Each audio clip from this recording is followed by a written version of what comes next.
Groves, an Ottawa-based clinical psychologist with over 40 years of experience. Dr. Groves, we appreciate you taking time to join us today as we consider issues of radicalization and threats to Canada. I understand that you have an opening statement. Please begin. Thank you, Mr. Chairman. Thank you for this privileged opportunity to share information and observations from my clinical work as a student of human behavior. I have over 4 decades of experience as a clinical psychologist, including exposure to national security issues extending back to my pre-psychology days in the Canadian Military Signals Intelligence. In the course of my practice, I have served on many occasions as an expert witness in court, frequently testifying in cases having to do with criminal matters. My wide-ranging professional interest in corrections and security saw me regularly attending Kingston Penitentiary, where for some years I witnessed firsthand various manifestations of what might be called religious radicalism and its ramifications in that federal institution. As the time allotted to this opening statement is necessarily limited, I shall focus my remarks on a few facts and observations deriving from this experience at the recently closed Kingston facility. My agenda is to stimulate different ways to think about and understand extremes of human behavior in a Canadian prison context, hopefully thereby to provoke creative possibilities for dealing with associated behaviors, whether they be ideological or psychopathic. Perhaps I might begin by reminding the committee of the multiple murder of June 30th, 2009. That day, Mohammed Shafia, his wife Tuba Yiha, and their son Ahmed killed Shafia and Yahi's daughters, Zainab, 19, Sarah, 17, and Jiti, 13. And Rona Amir Mohammed, who was 50. The latter sharing the status of wife in the polygamous household originally from Afghanistan. The victims' bodies were retrieved from the Kingston Mills locks, the crime soon being described as an honor killing. There was no evidence of remorse on the part of the perpetrators who were convicted. Indeed, Mohammed Shafia's attitude following conviction seemed not to have been substantially different from the statement he made about his daughters soon after the murders. According to Post Media, he famously cursed his dead daughters as whores. A wiretap caught him adding, "I beg the committee's indulgence, may the devil shit on their graves." In light of this, I was surprised following Mohammed Shafia's conviction, to find this gentleman leading Friday Islamic prayers at Kingston Pen. An old maxim goes, "By their fruit you shall know them." In general, one can tell a great deal about a person's formation, beliefs, and values from the current and historical record of their behavior. Clinicians routinely and thoroughly investigate histories before making a diagnosis. In Kingston Penitentiary, Canada's only Muslim chaplain authorized to minister to Muslims would occasionally come on Fridays. When he did, the Muslims would gather for Friday prayers in the chaplaincy area of the prison. There would be a general atmosphere of jovial camaraderie among themselves and with non-Muslims. In sharp contrast, when the imam was not present, which was often because he had many demands on him as the only Muslim chaplain in the federal system at that time, Friday prayers were led by Mohammed Shafia. This man was obnoxious in manner, demanding of the Protestant and Catholic chaplains, and generally offensive. The normally pleasant atmosphere associated with the Muslims gathering for prayers was absent. Inmates on the same range as Shafia who come to see me expressed fear of him. They were not Muslims, but believed that they dare not refuse to attend Friday prayers. This form of intimidation is what one finds routinely with zealot extremists. In other words, in other circumstances, it's called bullying. Bullying in a prison population is not unusual. In a religious leader who has been convicted of murdering his other wife and 3 daughters, it raises interesting questions of management. How can a rehabilitation plan be reasonably prepared? How can inmates be protected from this particular kind of intimidation? Within the constraints imposed by the straitjackets of political correctness and soundbite journalism, should such inmates be isolated from the general prison population? This is how sex offenders are protected. Another inmate, a Christian, who came to see me on a regular basis, stopped coming.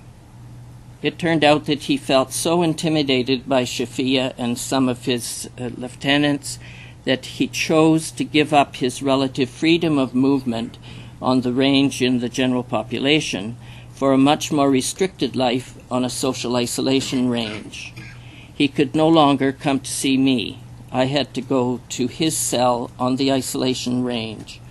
He advised me that confinement was worth it to avoid the hassle of dealing with the Muslims. No form of extremism just happens, nor is it congenital. It is manufactured and shaped by a multitude of identifiable drivers. For example, family of origin influences, values, beliefs, mental illness, sexual and emotional abuse, education, indoctrination, unmet universal needs for food, shelter, love, and meaning. Any or all of these factors can render individuals susceptible to reactions, beliefs, and behaviors outside those of mainstream society. All human behavior is a matter of choosing. What varies is the extent to which an individual is aware of making a choice. Persons with antisocial personality disorder know right from wrong much better than most people. They have simply ignored their conscience habitually until it goes silent. It no longer disturbs them. Terrorists and criminals are bullies that have much in common. They subscribe to the notion that the end justifies the means. Minimal attention is paid to adverse consequences of their behavior on others. Responsibility for their actions is often externalized, that is, blamed on others, particularly the victims. She made me do it. Ownership of one's own behavior is absent. Mr. Groves, if I could, can I just ask a question on your opening observations in respect to the Mohammed Shafia, who was in prison, as you indicated, for the killing of his 3 daughters and his wife. Could you perhaps maybe just go a little bit further? How is someone like that just become the leader in a community, in this case within the penitentiary, to be able to lead a religious organization and be put in that position? Do they just appoint themselves? And secondly, to give in context, how many people are going to such a gathering?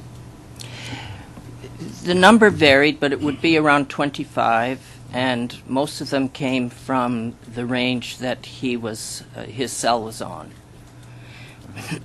I would say he was self-appointed. Nobody else. He doesn't have an official role.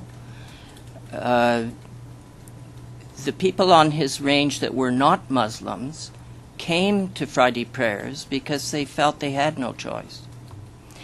How I know these things is that some of them were coming to see me for professional counseling on other occasions. And they would appear, my office was right in the chaplaincy area, and they would come to see me in that area. So I saw them both when they came to see me and when they came down to Friday prayers. Senator Mitchell. Thanks, Mr. Rose. I guess I'm struggling with what exactly is the point that you're making here. Are you saying, I mean, in one sense, this is if it's true, and I take you at your word, that this is a problem with the administration of that prison. And in another sense, you've acknowledged that there's bullying in prisons. In another sense, it's like it could be like any other gang leader in a prison. Is there anything intrinsic about the effect that this person, do you have evidence of the effect that this person's, I mean, I don't think he should be doing it either, but of those 25 people that tended to attend, have they been radicalized? Did they leave and threaten radical terrorist activities once they got out of jail? Did they go abroad to fight with ISIL? Did they? What I'm trying to get is there a process going on in prisons that is that effectively radicalizing people? That would be my first question. I cannot speak to that firsthand because the people who shared information with me were not, even though they were on that range. What my point is that particular kinds of bullying present special problems. And the tradition, for example, to protect sex offenders from the general population is to isolate them. The protection here that I felt was needed was of the people in the general population, not the movers and shakers of Friday prayers. I think Corrections Canada does an excellent job, generally speaking, in implementing policies that work well in the prison system. This is a problem that I believe has not been looked at or may not even be aware of its existence. I know that the study that reported no particular problem with radicalization in federal prisons that came out a few years ago, or I think in 2013, said that it wasn't a problem. My point is that the problem may not be manifest in the expected ways. So in Kingston, in federal institutions, no one left there during my time because they had life sentences, and they would leave to go to another institution once they'd fulfilled their rehab program, move on to a lower level of security.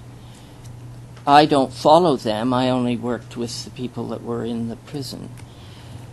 Do they go on to radicalize? I don't know that is even the question right now, because how would you follow them if you don't know who they are? So we need some more research. That's one issue, yes. Yeah. You made an interesting juxtaposition of this fellow on the one hand and a very positive influence from an imam. Yes. You'll be aware that the government canceled support for most clerics in the system. Are you saying that are you saying that there is a strong role to be played by clerics, Muslim and others, in the prison system, which might actually contribute to calming effects, rehabilitative effects, inhibiting radicalization, drawing out the positives, the very profound positives of any religion, but the Muslim religion included? Yes. I do not agree with that policy of the government. I think that the value of the chaplains that I saw operating is undocumented. The interactions between inmates and chaplains were extremely precious in turning people around in their thinking, in their social responsibilities, in understanding their own violence, etc. And I can testify to that personally, that when a chaplain suggested that they come and see me, I was unfettered in the sense that I volunteered, I made no notes, I did not interact with the administration, so if they were talking to me, it was completely safe to do so. That just added to the benefits of having already been seeing the chaplain of their choice. Thanks, Chair. Senator Stuart Olson, and then Senator Dagenet. Thank you, Chair. Most of my questions, you've already stated that there was a report that said that prison radicalization is not a problem in Canada. Do you think that it is a problem? I would give both yes and no to that. I don't think it's fully operational at this point, that it's in development. The subtleties of bullying are well known in many other kinds of settings, and that they are operating in this religious area or political ideal areas, along with sex gangs and all the other kinds of bullying that goes on in prisons, is alarming to me. It's not easily identified. It took me about 3 or 4 years to get a picture of it, and I mention this Shafia case only to illustrate how it operates. Now, I did see other kinds of gang bullying. The guards more or less follow that closely and have it pretty well in hand. This kind of behavior was, I don't know that the warden even knew it was going on or knew what its importance was. Thanks. One more, if I may, Chair. The other question that I have, and it just occurred to me as you were talking about the chaplains coming in and you yourself coming in, and how are they vetted? Is there a vetting process that would... Oh, yes. And so no one, say, who was a chaplain that would come in would be preaching, or how is that vetted? Because in our country we don't usually... Well, at least in Kingston Pen, you Yeah. can't get in unless you are cleared by Corrections Canada and by their local in-house managers. So it took 2 years to get me cleared, even though I have no criminal history and no particular zealous ideas.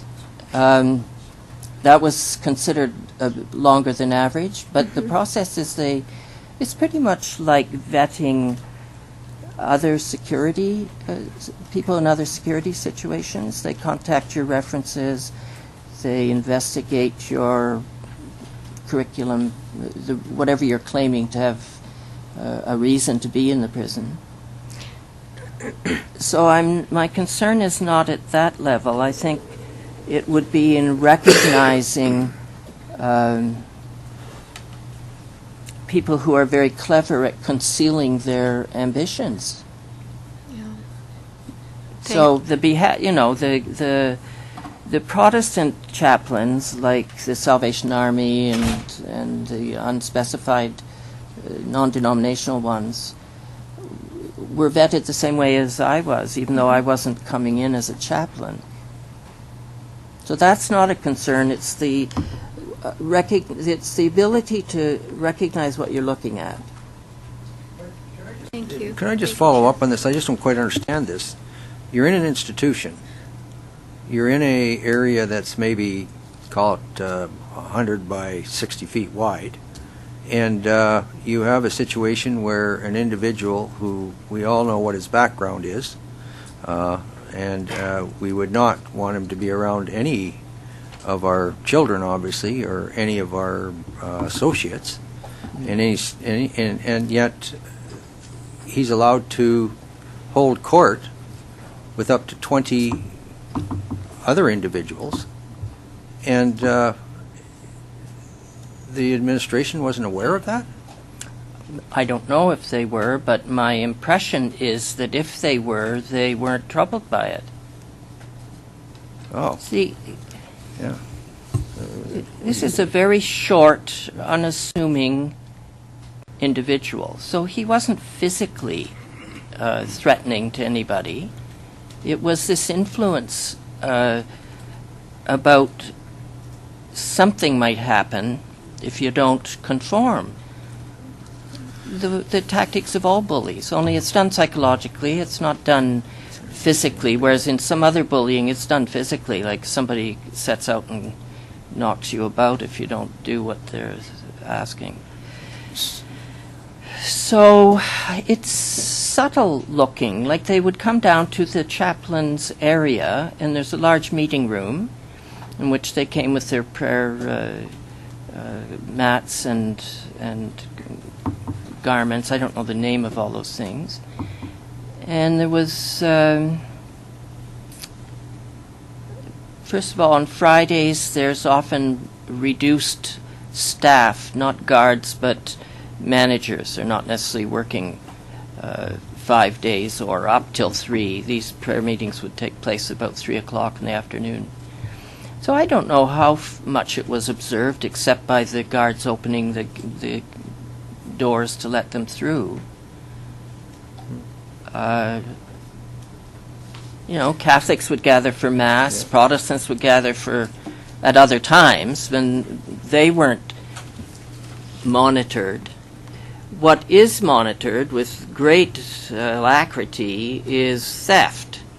So if they steal the hymn books out of the chapel, which some do, or hide shivs in the lining, in the binding of a book, or things like that, they're very astute at the guards noticing those things. But ideas and beliefs, I don't think so. Senator Dagenet and then Senator Bayak. Merci, Monsieur le Président. Merci, Monsieur Groves, pour votre présentation. Avez-vous une connaissance de la méthode d'évaluation? Je vais vous laisser. Oui, d'accord. Je vais My commencer French la is question. about grade 3. I can practice my English, but I am sure I will make a short mistake. So Anyway. It's number 2? 1? It's number 3. 3, okay. 3? Ah oui. OK. Alors, merci, Dr. Groves, pour votre présentation. Ma première question, c'est avez-vous une connaissance de la méthode d'évaluation utilisée par les experts qui vont examiner les cas des prisonniers radicalisés et afin de déterminer s'ils ont vraiment abandonné toutes leurs idées radicales religieuses avant qu'on les remette en liberté? Et vous l'avez mentionné aussi un petit peu tantôt, est-ce qu'ils sont assez bons comédiens pour déjouer le processus?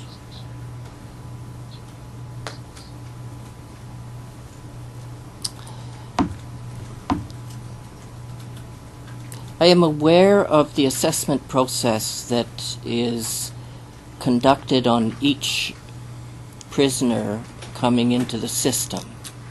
And that's a very thorough one that looks at the personality and general features of the inmate and their attitudes towards many different things. I am not aware that there is any serious look at beliefs, radical or otherwise. I do not know how one could assess, for example, in front of the parole board, how would you assess change in attitude that was evidence-based rather than just something someone said? That's an angle that I believe needs to be explored. How do we do that? In psychotherapy, you observe changes in the person's behavior as well as in what they say. In rehabilitation, as you probably won't be surprised to know, that inmates try to figure out how best to look good to their parole officer so that they move to the next level of reduced security. Anybody would do that. That's so I think we don't know enough about how to identify or tag toxic ideas. We know about it in sexual behavior, we know about attitudes towards sexual activity, and we know if someone is addicted to various things like food, sex, or violence. But we don't know how radical ideas operate in closed populations. We can observe it. I observed some of it, but I have no confidence that Corrections Canada has a way, and this is no criticism of them, I just believe they don't have a way to canvass that issue, and so they don't find it. You can't find something you don't know what it looks like. Does that answer your question? Avec votre... Oui. Alors, évidemment, ma deuxième question, bon, on sait que depuis dernièrement, la crainte du terrorisme est assez réelle, là, surtout quand on parle des djihadistes. Croyez-vous qu'ils devraient, ces gens-là, entre autres, être gardés en prison de manière préventive s'ils n'ont pas abandonné leur idéologie religieuse? Et leur idéologie religieuse, évidemment, c'est de faire la promotion du djihadisme.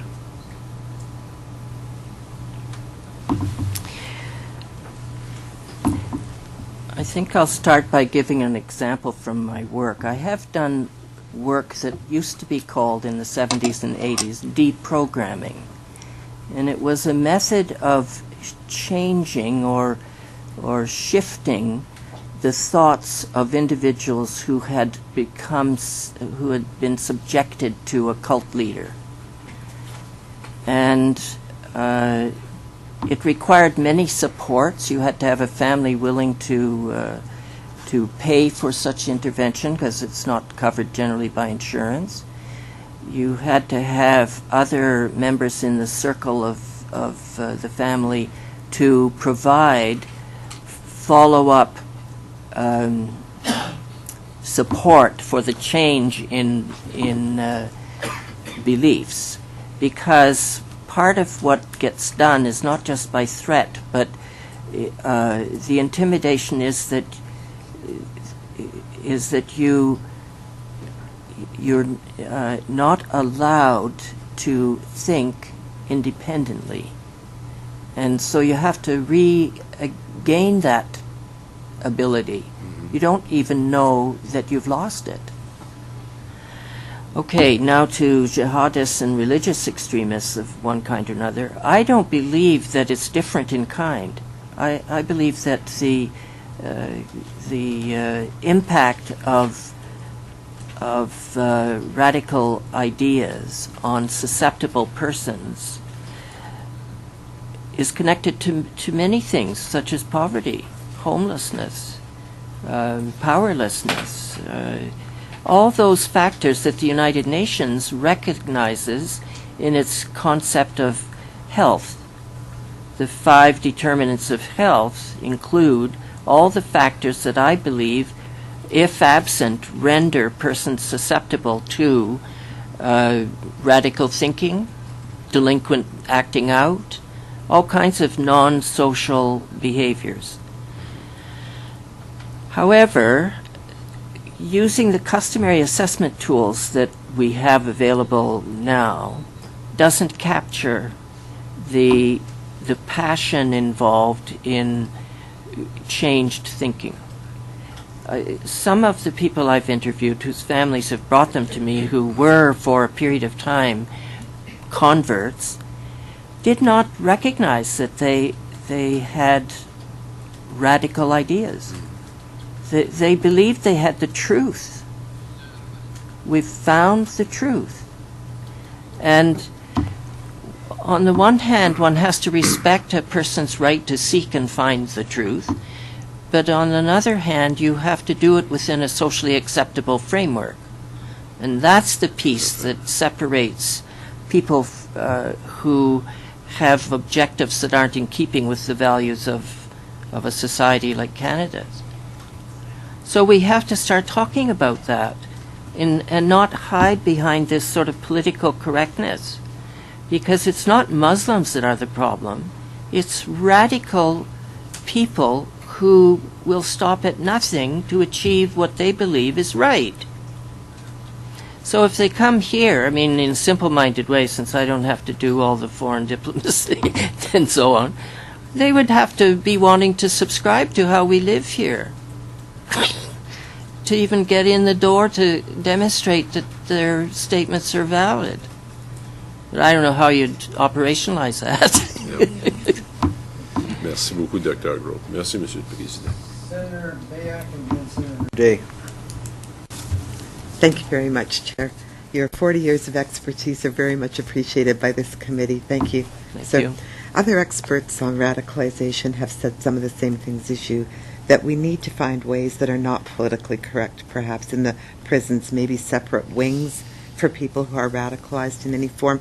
Do you have any suggestions that the committee could take forth on that issue? Well, I believe that the first step is to recognize that the general population of inmates are at risk when such a person is in their midst. If you were to separate them, as sex offenders are, you are protecting the general population, not the radical inmate. We don't want to do that, I believe. There's resistance to doing that because immediately other radicals can accuse you of, mistreating Muslims, and they generalize it to all Muslims. They don't consider that it's just being done to one radicalized inmate. The only way you can get into prison, for the most part, I realize there are some innocent people who get incarcerated, but by and large, not many. So everyone there in a federal institution, a top security institution, is there for having violated a serious law in Canada. Well, that should be a clue to some things. And we do study inmates. Many of them are there and have killed somebody because they were high on drugs. And when they get down off those drugs and weaned off them, they are in great regret for what they did. Many are not, and they have to be followed closely. But the ones, what I found was those who voluntarily chose or elected to come and see me, and not the counselors available in the prison, the administration counselors, were serious about personal change, and have even maintained contact with me after they got dispersed across the country. So that's the first thing, is to recognize that this is an issue, and that the inmates, the security of the inmates matters. The next step, I believe, has to be commissioned research to look at how attitudinal change is accomplished. One of my studies in graduate school was to look at how do you change smoking behavior. Well, we never got a very good answer.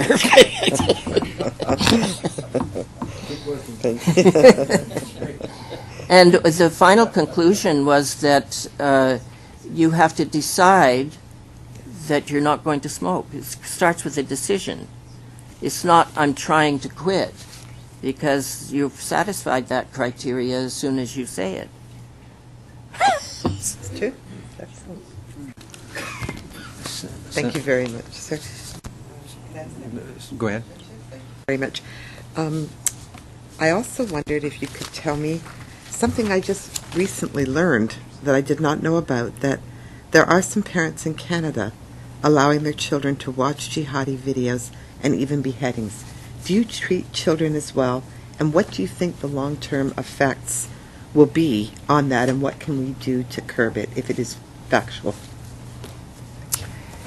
I did my clinical training in England, and at that time, the child welfare approaches were probably among the best in Europe for certain. When I got back to Ontario, the legislation in Ontario for child welfare was woefully deficient, and it got reformed. There was a white paper on what to do, and good legislation got enacted. But it took a long time to get emotional abuse recognized as grounds for intervention. I think we're into that now again with this business of exposing children to, everyone knows you shouldn't expose them to pornography, but this is pornography of a kind. And it's addictive because it's compelling, it's unchecked, and I believe, from my value point of view, is abusive of that child's freedom to choose how they want to think and how the world operates. However, we're a long way from ever being able to intervene on those grounds, like whose idea is right. The abuse of an idea takes an abusive idea takes a long developmental process before it's manifest. Oh my goodness, what a distorted worldview you have. So intervening at the outset is extremely difficult. They have to either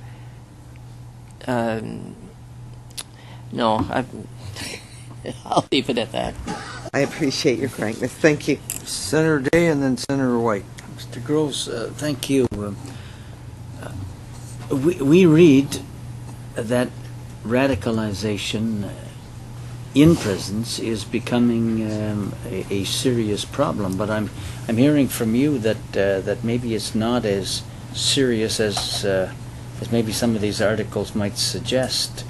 And I'm not thinking of the general population within the prison, but after these individuals leave. Have you any opinion on whether this is a lingering transformation to Islam? These people that were in the same, they were there because they were there to protect themselves. They felt they had to go. They're not Yes. really fundamentally converting to something. So as soon as they leave, presumably it's no longer a problem. Do you agree with that? The inmates that I referred to, I would agree that describes the majority of them. Mm-hmm. There were young Muslims who were searching, and because I don't speak Arabic, I could not understand what was being said in the social interactions, but I could see that they were very much like other young people, mid-adolescents, mid-20s, and I believe they take away things. They might not be radicalized in the extreme form, but they're, I think, sitting ducks to be susceptible to others in the larger community. So, because their belief systems at that age are not firmly established, they couldn't radicalize me because, I have pretty sound beliefs that have undergone many years of psychoanalysis and so on. So nobody's going to change them very much unless you show me there's a valid reason to. But if you're at the beginning of your adult thinking life, you don't know the answers. And so when someone comes with them, it seems like a good deal. And that's true whether it's taking risks in life or believing certain creeds or accepting the authority of some holy book or whatever. So all I can speak to is that I don't know of any way to track, any way other than the probation period after release, where that tracking is just, that you're following curfew and that the grounds for release are being met. But it doesn't have anything to do with, who do you meet with and what do you think about and what kind of planning do you have. It's around things like getting a job, keeping your nose clean. Well, you have a very unique experience, having been in a maximum security environment but a lot of these people are in there for a long time. Yes. Did you have a chance to compare your views and your observations with others that might have had similar observations at a medium security prison, for example, where they would get out a lot sooner? Yes. And therefore, if there is a social problem outside of prison, then those medium security are more likely to be part of the problem, because there are going to be more of them, and they'll be coming out more quickly. Have you had any thoughts or I've had observations some there? experience with career corrections people that worked in medium security, and who were involved in the follow-up. Often there are trial releases to see, day passes and things like Yes, that, where you yes. check out their willingness to follow the rules. And this woman, who had 30-some years experience in the system, said that she felt the younger they came in, the worse the outcome outside. That the older inmates kind of settled into a secure lifestyle that not much impressed them. Like somebody comes in with some radical idea that's counter to their own way of thinking, and they're not influenced. It's that younger group. Mm-hmm. And whether they're in medium or in max, it's hard to describe the environment, but they're in a society that is very, very frightening. Even the tough criminals who have been in more than once consider it, Kingston was considered pretty bad news. I'm not sure, I might be wandering off your question, but Well, you've prompted another sort of follow-up here. This is really a follow-up, and it's so. Is there now? Millhaven has replaced Kingston Penitentiary. Is there a way to segregate these younger? I mean, if that is the root of the problem, is the exposure of the younger inmate to the more seasoned radical type, is there a way to segregate? Can that be done just by the warden saying we're going to do that? oh yes, he has complete authority. Yeah. There is a prison advocacy organization, so if the prisoners don't like it, they can complain, but Yeah. I'm not saying they're totally ineffective, but about administrative decisions like that, they hold. Yes.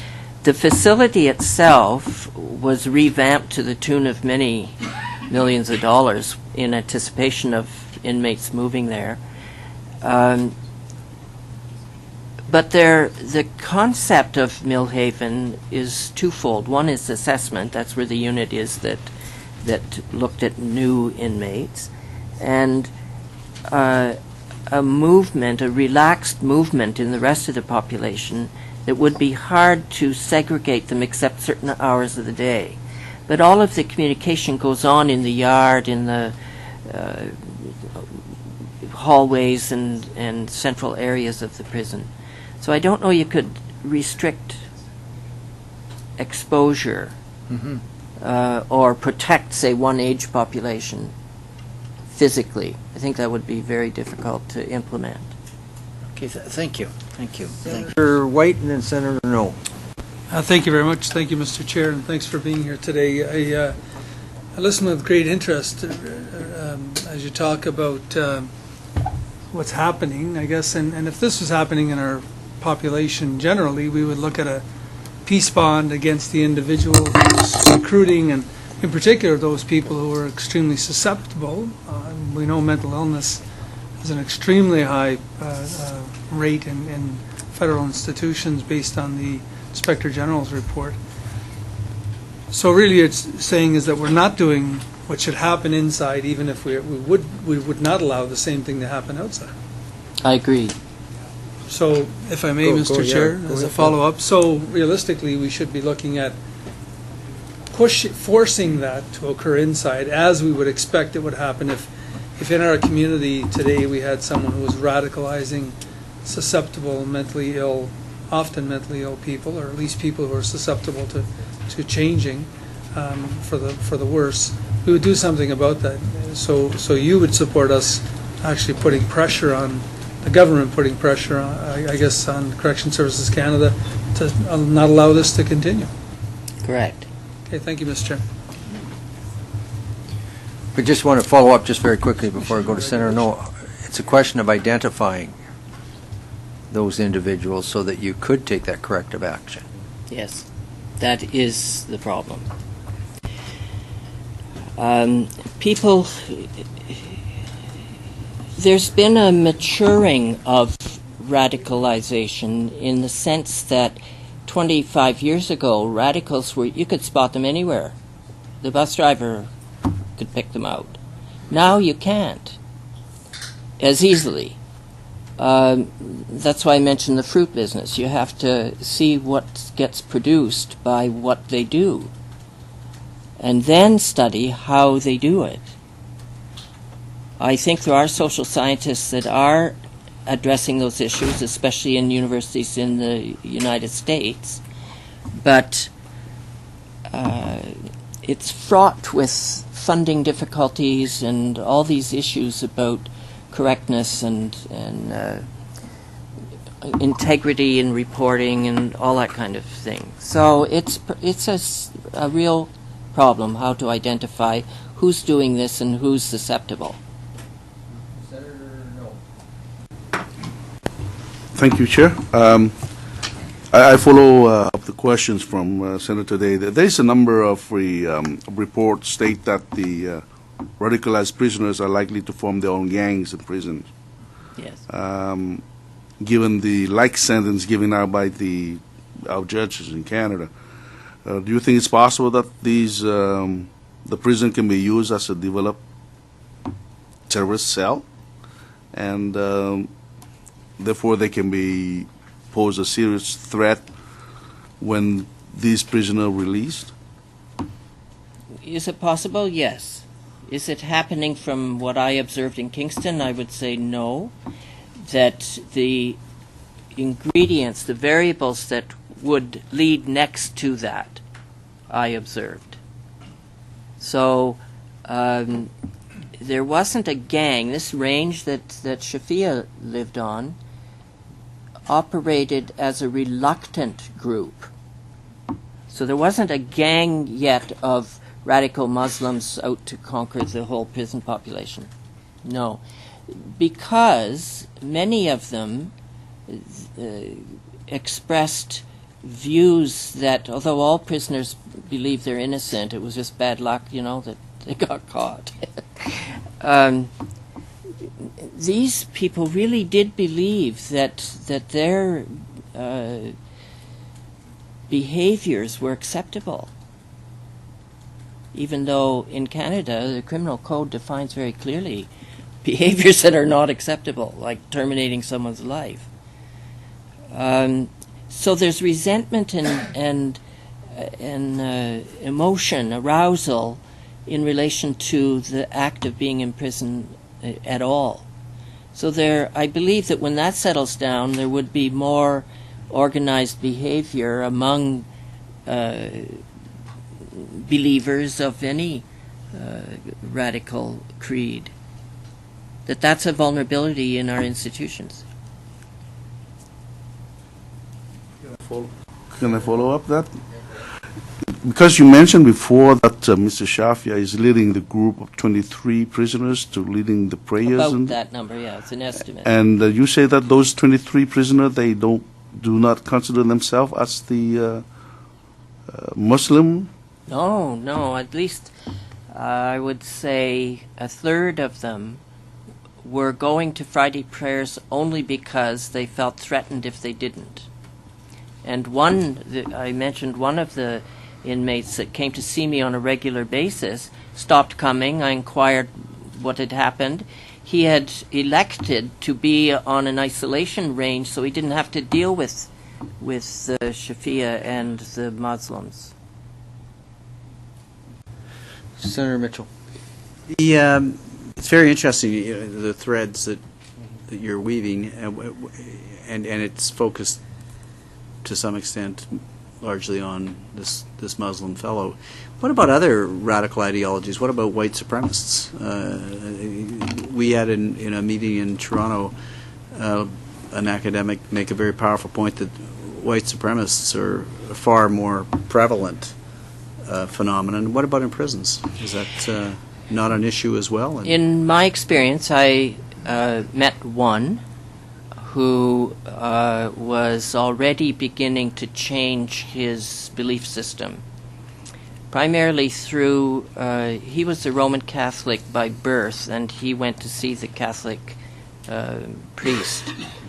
It was part initially of his rehabilitation plan, but that priest had many, many years' experience in prisons and worked very successfully with him. So when the priest suggested that this fellow come and see me, he did, and he talked about how he got into this white supremacy way of thinking, which was the influence of another adolescent in Hamilton where he was growing up. And they both came from quite extreme poverty, single-parent homes, and many of the variables that you find associated with any kind of extreme behavior. I did not see many that identified as white supremacists in Kingston Pen, but you hear about them, and I don't know if that's apocryphal or real. I didn't find that in Kingston. Thank you. Okay, colleagues, it's 3 o'clock.